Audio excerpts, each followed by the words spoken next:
What's up mga Ellen? Nandito ngayon tayo. Ito na yung mga nag-request sa akin. Dumayo tayo ng Marikina.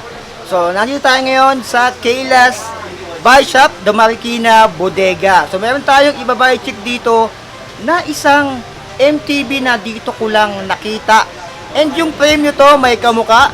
So, titignan natin kung ano yung presyo nilagay dito. And yung presyo niya, syempre, hindi natin kakalimutan yan.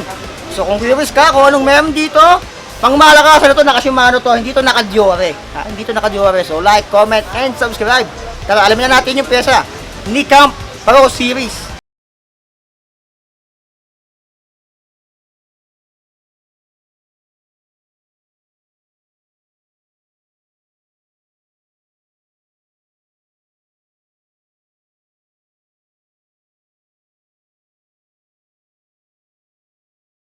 Ako dito kay Kayla's, no? Ito, si Camp Pro Series. Kung makikita nyo dyan, yung frame talaga nito ay kamuka ni. So mamaya sasabihin ko sa inyo kung sino yung kamuka nito. Sa daming bite ko nang nagawa sa channel ko, makikita 1,000 na yung mga video ko. Yung ganitong itsura, alam ko na kung sino yung kamuka. So comment down below kung ngayon pa lang ay meron na kayong idea, mamaya sabihin ko. So yung frame nito ay hindi to alloy, kita-kita nyo dito, napakalinis. Carbon Lodi. Ang dami ng kanto dito. Ayan. Yung taas niya, nandito yung kanyang mismong model. Ayan. Pro Series, medyo hindi lang kita kasi nga kulay black siya. Ayan. And nandito yung nakalagay na carbon. Ayan. Carbon Lodi. Pitik. Oh. Yung head tube. Ayan. Head tube nito ay tapered na rin. And nandito yung cable routing niya. Ayan. Ito yung usual na cable routing na nakikita ko doon sa mukha niya na frame. Ayan, dito, lahat. Isa sa kaliwa, dalawa sa kaliwa, isa sa kanan. Dito, lagayan natin ang ulam, syempre, isa lang dito. Yung size na binabay check natin ay 17. Ayan, so size 17. And meron ditong naka-indicate na Italy Technology. Hindi ko lang may na maayos. Italy Technology nakalagay dito. Ayan, kulay green, white and red dito. Ayan, 17 yung size niya dito. And yung cable routing ng kanyang AFD ay nag-side swing dito. Ayan, so dito tumagos yung para sa AFD niya. Yung AFD na ginamit dito or front derailleur.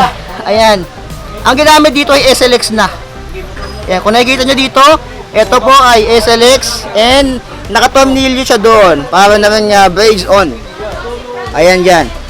So naka-SLX yung AFD, pang malakasan na yan. Dito mayroong nakalagay na Pro SL 7.2.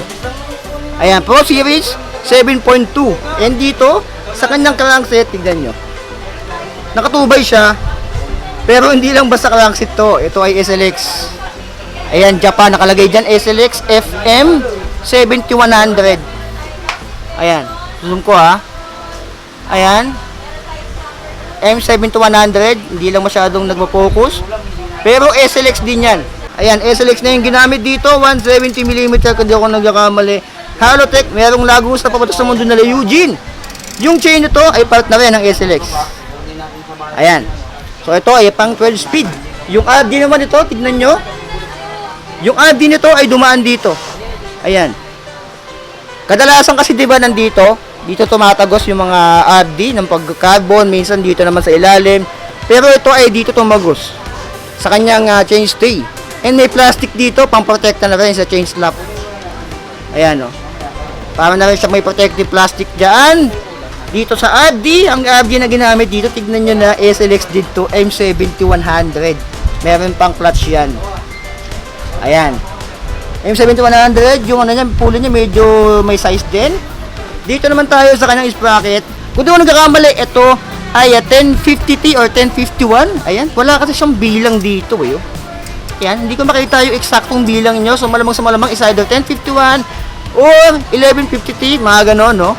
So yung crankset nga pala, nakalimutan kong banggitin ko ilan to. Ito ay 2x36 sa 26. Naka-indicate dito, ito ay 2x3626 M7100 na yan.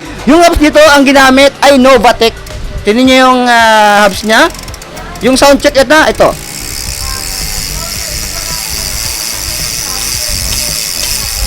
So, may tunog na rin yung Novatech. May pangalan namin yan sa bike market ng Pilipinas. So, magandang klase na rin yan. alloy and seal bearing na rin yan. Spokes nito ay 32 yung ginamit, and ito ay naka-presta valve na rin. So ito yung hinahanap ng mga bumubuo ng bisikleta, presta valve na rin ginamit. And yung rims niya, ito yung bagong brand nga, ngayon ko lang nakita. Lusk. Ayan, Lusk. Lusk. Ayan. Double wall alloy rim. Parang hindi ko sure kung ano, pabilog siya eh. Hindi ko lang sure kung tubeless ready na yung ganitong rims. Ayan. Yung gulong, Innova Pro Transformers. Ito yung gulong na nagtatransform. Optimus Prime. Ayan. Sa likod, ito ay 160mm rotors. Hindi lang yata ito na Shimano. Ayan. Ordinary rotors pero pabilog siya. Yung ano niya is tubular na ganyan. Yung stock rotors kasi ng iba ay alam mo na, yung pangkaraniwan parang medyo cheap. Ito hindi. Parang Tektro yung ginamit dito ganito. Sa likod, quick release naman. Itong frame niya ay, tingnan natin. Hindi na papero ng seat post. Ayan, yung ganito ay 30.9. Yung size and loose na rin yung ginamit. Riding with camp bike. Camp bike pala to. Ayan, riding with camp bike. So ito pala yung ano niya is camp. CAMP dito, ayan. Hindi na masyadong kita pero camp bike pala to. Ito pala yon, camp bike. Ang dalawang adjustan ng kanyang upuan. Teka, duta ako eh. Akala ko naka-ano na siya, through axle, pero hindi pa pala. Kinumprime ko lang, quick release pa yung frame nito. Ayan, quick release. Meron siyang ano dito. Ayan. Dito, sa upuan, ay loose na rin yung ginamit. Ayan, malambot-lambot. Dito. Sa fork, ito bago lang din sa akin itong fork na ginamit dito. Ion or Noi. Size 32. Pag may nakalagay na 32, ang sabihin niyan, itong stanchion niya ay 32. And tingnan natin. Air fork na rin pala to. Yan, dito may hihipan pag naubusan ng hangin. Ito yung adjustan ng kanyang lock on. Ng lock. Yung sa unahan naman, tignan nyo. Ito yung ano niya. Katibayan na Novatec yung hubs nito. Yan, Novatec D481 SBT. Yun ba yung model niya? Yan, Novatec. Nakikita ko lang yan sa dati sa mga pangmalakasang bisikleta. And dito, pangmalakasan na rin to. Pero yung presyo, ito ay may discount. Mamaya malalaman nyo yung presyo nito. Yung wheelset sa unahan, sim lang din sa likod. Spoke ay 32, double wall alloy rim. Yung gulong ay 29 by 2.10. Ayan. And ito ay naka-presta valve na rin. Ito yung alloy na part sa kanya. Parang medyo may pagka-negative yung kanyang stem. Headset naman niya ay camp bike. So malamang sa malamang, ito ay seal bearing na rin. Ito, alloy ito. Ang kanyang handlebar, 720mm, hindi ganun kahabaan. Sakto lang yung haba niya. Lusk. Ayan. So sariling brand pala ni camp bike yung Lusk. Ayan. Alloy na rin to. Dito sa kanyang handle grips, tignan natin. Walang brand yung handle grips niya pero may lock on siyang isa dito. Sa kabila ay meron din. Lock on. Ayan. Yung shifter nito ay SLX na rin yung ginamit and yung kanyang hydraulic brake ay Tektro. So yan si camp bike. Dito lang yan sa Keyless Bike Shop, Damarquina Bike Bodega. So ito ay nagkakahalaga ng 45,000 yung SRP niya. Pero pag dahil napanood nyo sa vlog ko, ito ay 39,999 pesos. So, yung mga nakikita akong ganito na bike ko dati, yung ganyang presyo, naka-carbon yung frame, tapos ganyan yung naka-Novatec yung kanyang hubs, tapos naka-Halotech and SLX. Ito SLX pa. Yung mga ganyang presyo na nabike ko ay naka-Diore pa lang, M6100. Pero ito, sa halagang almost 40k na lang, naka-SLX ka na. 3626, 1051 kung hindi mo nagkakamali doon. Naka 12 speed na, 2x12 speed, SLX ng FDRD, yung shifter SLX din, yung hydraulic niya ay Tektro. So, para sa akin, ito ay yung 40k na presyo nito or 39,999 ay palag-palag na rin, no. Yung kamukha nga pa nito pag-usapan natin, yung kamukha nito ay yung frame ni Mountain Peak. Tama kayo ng hinala. Ayan. Kamukha yung frame nito, yung hubog niya kay Mountain Peak na nabike ko, yung Explorer 2000 at 4000. Yung gantong frame din, may nabike din ako na kay Pinewood, na kinuha din yata yung concept nung frame geometry kay Mountain Peak.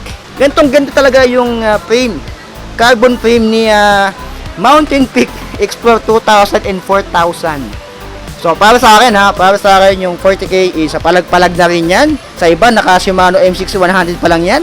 Pero dito kay Kaylas Bike Bodega, tingnan nyo, naka SLX na yan. So palag na yan. Kung naghahanap kayo ng carbon na bike na wala ka na halos i-upgrade dito, eto na yung isa sa masasuggest ko sa inyo. So palag-palag na yan. So yung details ng shop ng Kaylas nandyan sa screen nyo ngayon. And meron din dito home credit. Kung may bala ko yung mag home credit, meron din dito. Ito yung ano nila dito, GCash, na matanggap din sila dito. So ayan mga alien, may mga iba-budget chip pa ako dito iba na mga nare ko sa akin dati pa. So una pa lang yan, abangan nyo din yung full vlog ko dito sa shop nila and sa mga e-bike nila. So dito lang yan kay Kaylas Bike Shop, The Marikina Bike Bodega. So like, comment, subscribe mga alien. So be it, I love you. Signing up.